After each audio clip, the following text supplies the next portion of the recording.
بسم اللہ الرحمن الرحیم۔ آج ہم پڑھیں گے ادا جعفری کی غزل۔ ادا جعفری کی یہ غزل انسانی تجربات، دنیا کی حقیقتوں اور ذات کی گہرائیوں کا ایک خوبصورت بیان ہے۔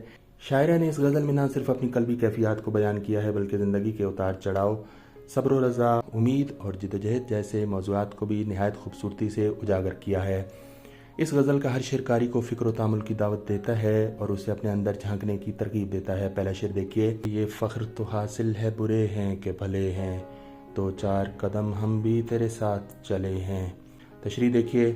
اس مطلع میں شاعرہ انتہائی فخر اور اطمینان کا اظہار کر رہی ہیں۔ وہ کہتی ہیں کہ ہمیں اس بات پر کوئی افسوس نہیں کہ ہم دنیا کی نظر میں برے ہیں کہ بھلے ہیں، اچھے ہیں یا برے ہیں، یا ہماری شخصیت کے مختلف پہلو کیا کیا ہیں۔ برے اور بھلے صنعت تضاد ہے جو یہ ظاہر کرتی ہے کہ شاعرہ کو دنیا کی پرواہ نہیں۔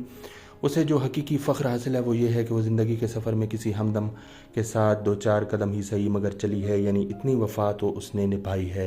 یہ دو چار قدم کا کنایہ دراصل محدود کوشش، مختصر وقت یا ایک عاجزانہ شرکت کی طرف اشارہ کرتا ہے، لیکن اس میں ایک گہرا قلبی تعلق اور تسلیم و رضا کا جذبہ موجود ہے۔ یہ شعر اس حقیقت کو بیان کرتا ہے کہ انسان کے لیے سب سے اہم بات یہ ہے کہ وہ اپنی طاقت کے مطابق حق یا سچائی کے راستے پر گامزن ہو سکے، بجائے اس کے کہ دنیاوی تعریف یا مذمت میں الجھا رہے۔ دو چار قدم میں صفت العادات کا استعمال ہوا ہے جو مقدار کو ظاہر کرتی ہے۔ جلنا تو خیر چراغوں کا مقدر ہے ازل سے، یہ دل کے کنول ہیں کہ بجھے ہیں نہ جلے ہیں۔ تشریح دیکھیے۔ اس شعر میں شاعرہ نے چراغ اور دل کے درمیان ایک خوبصورت تضاد اور مناسبت پیدا کی ہے۔ وہ کہتی ہیں کہ جلنا یعنی روشنی دینا، فنا ہونا، دکھ جھیلنا تو ازل سے ہمیشہ سے چراغوں کی قسمت میں لکھا ہے، لیکن دل کے کنول، دل کو کنول کے پھول سے تشبیہ دی ہے جو خوبصورت اور نازک ہوتا ہے۔ دل کے کنول کی کیفیت مختلف ہے۔ یہ دل نہ تو مکمل طور پر بجھ کر مردہ ہو چکا ہے، یعنی یہ اس قدر مایوس یا بے جان نہیں ہوا کہ اب اس میں زندگی کی کوئی رمق باقی نہ ہو، نہ ہی یہ دکھوں کی آگ میں پوری طرح جل کر راکھ ہوا ہے، یعنی شدید غموں اور آزمائشوں کے باوجود اس نے اپنی امید اور حصے زندگی کو مکمل طور پر کھویا نہیں ہے، بلکہ یہ ایک نیم روشن نیم بیدار حالت میں ہے جہاں غم اور خوشی، امید اور مایوسی، یا زندگی اور موت کے درمیان ایک عجیب سی درمیانی کیفیت موجود ہے۔ دل کی یہ حالت ایسی ہے جیسے بجھتے ہوئے دیے کی لو ٹمٹما رہی ہو، نہ پوری طرح روشن نہ مکمل تاریک۔ یہ ایک ایسی حالت ہے جہاں انسان شدید آزمائشوں کے باوجود بھی پوری طرح سے نہ ٹوٹتا ہے اور نہ ہی اپنی پوری صلاحیت کے ساتھ کھل پاتا ہے۔ چراغ کا وجود ہی جلنے کے لیے ہے، جب وہ جلتا ہے تو روشنی دیتا ہے، اور جب اس کا تیل ایندھن ختم ہوتا ہے تو وہ بجھ جاتا ہے۔ جلنا اور بجھنا چراغ کی فطرت میں شامل ہے۔ دوسرے مصرعے میں شاعرہ نہایت تکلیف دہ جذبے کی بات کرتی ہیں۔ دل کے کنول سے مراد دل کی خواہشات، خواب، امید اور جذبات ہیں جو پوری طرح زندہ نہیں ہوئے۔ انہیں روشنی اور توانائی وہ نہیں ملی کہ اپنی پوری طاقت اور خوبصورتی دکھا سکیں، یعنی اس کے خواب ادھورے رہ گئے۔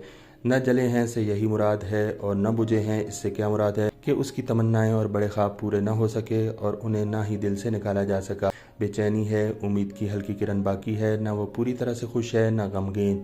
یہ دل کی وہ کیفیت ہے جہاں امیدیں نہ تو پوری طرح زندہ ہوئیں نہ جلے ہیں کی تشریح یہی ہے کہ یہ دل کی وہ کیفیت ہے جہاں امیدیں نہ تو پوری طرح زندہ ہوئیں اور نہ بجھے ہیں۔ اس سے مراد کیا ہے کہ امیدیں نہ ہی مکمل طور پر ختم ہوئیں، مختصر یہ کہ میرے دل کے جذبے واضح نہیں، نہ تو وہ پورے ہوئے اور نہ ہی وہ ختم ہوئے۔ اگلا شعر دیکھیے۔ تھے کتنے ستارے کہ سر شام ہی ڈوبے، ہنگام سحر کتنے ہی خورشید ڈھلے ہیں۔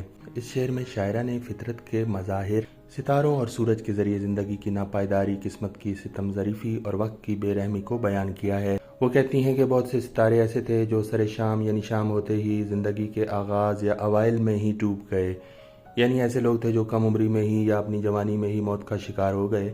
سر شام مرکب اضافی ہے، اس کے مقابلے میں ہنگام سحر، صبح کے وقت کتنے ہی خورشید، خورشید یعنی سورج جو عظمت اور روشنی کی علامت ہیں، ڈھل گئے، یعنی بہت سے عظیم لوگ یا روشن ہستیاں بھی اپنی تمام تر چمک دمک کے باوجود وقت کے ساتھ ساتھ زوال پذیر ہو گئیں یا ان کا وقت پورا ہو گیا۔ کیا بھروسہ ہے زندگانی کا، آدمی بلبلا ہے پانی کا۔ یہ شعر اس حقیقت کو اجاگر کرتا ہے کہ موت، زوال اور تبدیلی دنیا کا اٹل اصول ہے اور کوئی بھی شخص یا شے اس سے مستثنیٰ نہیں ہے۔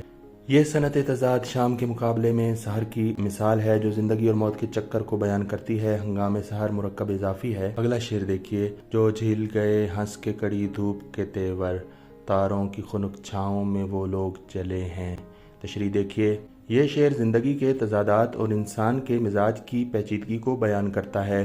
شاعرہ کہتی ہیں کہ وہ لوگ جو کڑی دھوپ کے تیور یعنی سخت مصیبتوں، آزمائشوں اور مشکلات کے انداز کو ہنس کر جھیل گئے، یعنی برداشت کر گئے۔ جنہوں نے انتہائی مشکل حالات کا بہادری سے سامنا کیا اور مسکرا کر جھیلا، وہی لوگ بعد میں تاروں کی خنک چھاؤں، رات کی ٹھنڈی اور پرسکون فضا میں جلے ہیں، یعنی اندرونی طور پر کسی دکھ، پچھتاوے یا کسی چھپی ہوئی آگ میں کڑتے رہے ہیں۔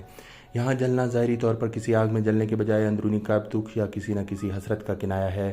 یہ ایک گہرا نفسیاتی مشاہدہ ہے کہ بعض اوقات انسان بڑی آزمائشوں کا تو ثابت قدمی سے مقابلہ کر لیتا ہے، لیکن جب سکون اور راحت کے لمحات آتے ہیں تو وہ اپنے اندر چھپے ہوئے دکھوں اور زخموں کی وجہ سے زیادہ تکلیف محسوس کرتا ہے۔ یہ شعر اس حقیقت کو بھی اجاگر کرتا ہے کہ بہادر اور صبر کرنے والے لوگ بھی اندر سے مکمل طور پر پرسکون نہیں ہوتے، ان کے دکھ الگ نوعیت کے حامل ہوتے ہیں۔ یہاں صنعت تضاد، کڑی دھوپ اور خنک چھاؤں کا عمدہ استعمال ہوا ہے۔ اگلا شعر دیکھیے، ایک شمع بجھائی تو کئی اور جلا لیں، ہم گردش دوراں سے بڑی چال چلے ہیں۔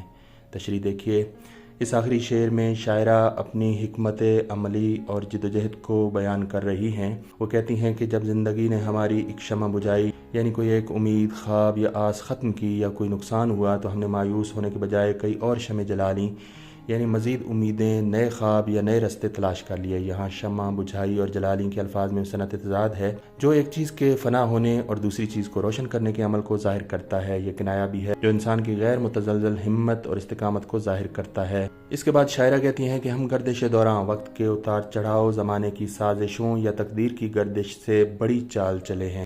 گردش دوراں مرکب اضافی ہے۔ یہاں بڑی چال چلنا کا محاورہ اس بات کی طرف اشارہ کرتا ہے کہ شاعرہ نے قسمت کے فیصلوں یا زمانے کی مشکلات کا مقابلہ محض صبر سے نہیں کیا، بلکہ دانش مندی، ہمت اور فعال انداز میں کیا۔ انہوں نے ہر نقصان کو ایک نئی جستجو کی بنیاد بنایا اور ہر مایوسی کو ایک نئی امید میں بدل دیا۔ یہ شعر انسان کی جدوجہد اور حالات پر قابو پانے کے عزم کو بیان کرتا ہے۔ اس میں آپ حوالے کا شعر بھی لکھ سکتے ہیں، پی جا ایام کی تلخی کو بھی ہنس کر ناصر، غم کو سہنے میں بھی قدرت نے مزہ رکھا ہے۔